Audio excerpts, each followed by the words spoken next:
Hi everybody, my name is Niels van Ingen with Keepit. I have the great pleasure to be here today with Barb from Zerto. In the Keepit role, we talk a lot about data protection and backup in context of SaaS, and obviously Zerto, as part of HP, has been a great partner for us. Zerto also does some other things that really help the customers from a data protection perspective. Barb Kiernan, Zerto account executive, Dallas-Fort Worth area and Oklahoma. I've been with the company about 4.5 years, so very familiar with the Keepit product and ransomware and disaster recovery, which Keepit fits right into our portfolio. What has the key been for you as far as dealing with, especially with enterprise customers, as a seasoned sales veteran here? Like, one, who's the persona you sort of deal with? So the CISO, they're the ones that have the money now because they're the ones that have to protect against all the things going on out there in the world, the hacking and so forth. So we're getting a lot more C-suite on the security side. I just had a meeting, several meetings a couple weeks ago with a very large retail provider with a CISO. And Right. he's the one that's looking at the vault, looking at what can I do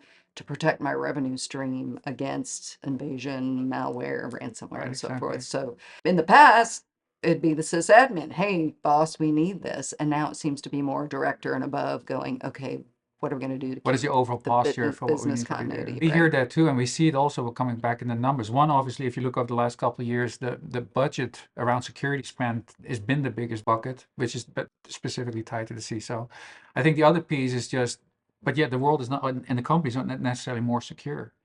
Exactly. And so is your sense also that they're on top of it, or are they still very much going to learn a curve? I had a couple accounts, a very large airline. They just went, they weren't even looking for anything. And they went, okay, this is going to be such a time saver for us, not only for the protection and recovery times, but just a time saver.